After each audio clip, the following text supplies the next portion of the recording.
morning. How difficult it is to be a Christian. Having listened to this gospel, I mean, what actually came to my mind was how difficult it is to be a Christian. I mean, it is a serious business to be a Christian. It is not a child's play. It is not a child's play. It is a serious business, because what we see in the gospel of today is beyond the laws of nature, completely beyond the laws of nature. What we have heard and listened to, this is the divine standard. So Jesus is giving us the divine standard of Christian morality. How are we to live our moral, ethical lives as Christians? This is it. He is presenting to us how we are to live the moral, ethical life as Christians. Be perfect as your Heavenly Father is perfect. Perfection. And Leviticus tells us, be holy as God is holy. And we want to really understand what it means to be holy. The word holiness is from the Hebrew word kadosh. And kadosh means separation for God. Kadosh means to be consecrated for God. So in this sense, we see that holiness is to be set aside. What is set aside for God is called holy. And so in the Old Testament, the Israelites were called the chosen race, royal priesthood, holy nation. The people set apart to declare the wonders of God, who called them out of darkness into his wonderful light. So we see that, those set apart were called holy because they were consecrated. And also the Levitical priesthood, the Levites, were set apart, to function in the temple as priests. So they were seen to be holy people because of their consecration and their separation from the other tribes of Israel. But, this is not just what holiness is all about. I mean, when we look at the New Testament, we come to see that holiness is not just, separation. Holiness is also incarnation. So God became flesh and dwelt amongst us, and we have all seen his glory as the only begotten Son of the Father. So we come to see that while in the Old Testament, holiness could actually, reveal those separated, those consecrated, set aside for God. What do we see in the New Testament? We see that holiness is incarnation. Holiness is presence. Holiness is communion. In fact, I would love to say that, the true test of holiness is not even when we are separated. It is when we are fully, truly present. The true test of holiness is when we have communion with people and we do not lose who we are. We do not lose our essence as Christians. It is like, living in such a world that could be faithless, and at the same time, we are called upon to preserve our faith. So that is what holiness actually entails. It is to be whole. It is to be whole for God. And what is this being whole for God? What does it mean? It is about our integration. It is about our completion for God. So now we have this divine standard in the gospel that Jesus Christ is asking us to be perfect as God is perfect. And what I see in this gospel, my dear friends, is actually the revelation of the life of Christ. Christ is revealing to us his life. Because what we see here is exactly what we find on the cross of Calvary. That Christ. So the crucifix is the summary of this gospel. It is a summary of this gospel. Why? He says here that we are to offer evil no resistance, and when one strikes you on one cheek, turn the other one, and when one asks for your tunic, give the person your cloak. It's complete non-resistance. What happened to Christ? How was Christ treated? In the sorrowful mysteries, what do we say? That he was agonized in the garden, and he showed no resistance. Even when, the bitter chalice was too heavy for him to drink, what did he say? Not my will, but your will be done. And, he was agonized in the garden. He showed no resistance. He was scourged at a pillar. He showed no resistance, like a sheep, like a lamb, taken to the slaughterhouse. He did not open his mouth. He accepted the humiliation of those who crucified him. He was crowned with thorns. He showed no resistance. He was crucified on the cross, and they jeered at him, they laughed at him, they mocked at him, they spat on him. He showed no resistance. And what happened on the cross? What did he say to those who executed him? What did he say? Father, forgive them, for they do not know what they are doing. So what we find in this gospel is the life of Christ. This is the life of the cross. Because we come to see here that, the love of Jesus overcame hate.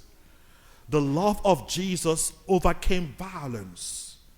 The love of Jesus overcame vengeance. So when he says, you have heard how it was said, an eye for an eye, tooth for tooth. Now he says, offer no resistance to the one who does evil. The essence of this gospel, my dear friends, is for us to avoid vengeance. That is why he says, offer evil no resistance. He is not in any way asking us to put ourselves in harm's way. We have to get this right. This gospel is not promoting, us to begin to, make our cheeks available for everybody to slap. That is not what he's saying. It is not for us to, deliberately and intentionally put ourselves in harm's way. No. The essence of this gospel is to avoid vengeance. It is to avoid retaliation. Because where there is vengeance, there will always be a spiral cycle of violence. And that is exactly what is happening to us today in our world. I mean, look at when nations are at war, it is because of vengeance. It is because of violence. So when we base our ethics on an eye for an eye, it gets to a point that everybody goes blind. That's the point. If we base our ethics, our morality on an eye for an eye, despite the fact that an eye for an eye is immorality of justice, it is based on equal and appropriate justice, that the offense done to you must be the same offense you have to give to the person who had offended you. It is justice. Justice based on moderation. You don't give back more than what has been done to you. So if someone if someone takes your $5, for instance, an eye for an eye means that you have to take back $5. Don't take 10, don't take 2. You have to take back $5. That is an appropriate and equal response to the offense done to you. But if we are to base our morality on an eye for an eye, tooth for tooth, it means that it gets to a point that we shall all become toothless, and we shall all become blind. If it is hand for hand, then it gets to a point that we shall all become handicapped, because the violence will always continue. It becomes endless. So that is why he says that we have to break away from such endless cycle of violence and endless cycle of retaliation. And he says, avoid vengeance. Avoid vengeance. Because there is no force that is greater than the force of love. There is no force that is more powerful than the force of love. Hate is not more powerful than love. Greed is not more powerful than love.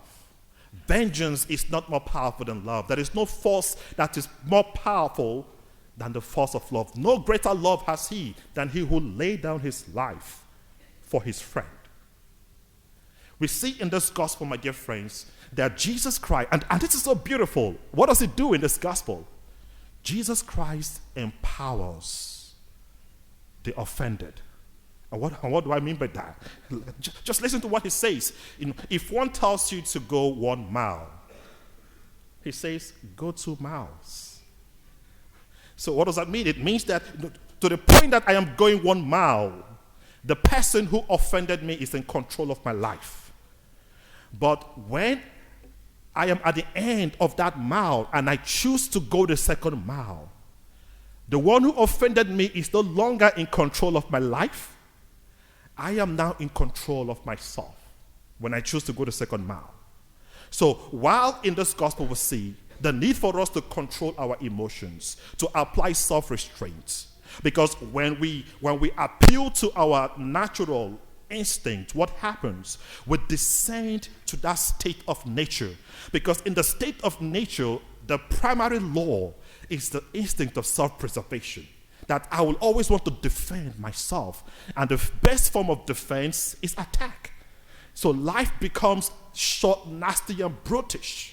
So he is saying in this gospel, my dear friends, that yes, we have to control our emotions. We have to apply self-restraint. And we have to be self-disciplined, because that is the basis of morality.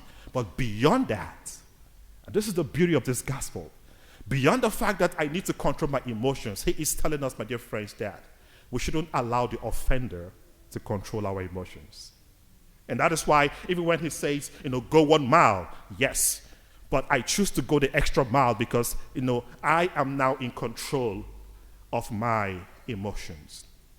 Do you know how frustrating it is for someone else to be in control of your emotions? For an offender to be in control of the emotions of the offended. It means that I'm no longer living my life. I am now living the life of somebody else. And guess what? There are those who may not even want you to be happy. And they know that, they know exactly, how to make you sad and how to make you angry. And when they know that when they do this, you become sad, you become angry, they may just continue to do it. And you just see yourself living a life of endless reactions, like you're always reacting and always reacting. Jesus is saying we should go beyond this life of always reacting to what people have done. He says, take control. Take control of your emotions and don't allow anyone else to be in control of your emotions. Because it is so precious and important that we make choices that will enable us to live out the values that God has called us to live. So why are we taking control? We are taking control because St. Paul says that we are the temple of God.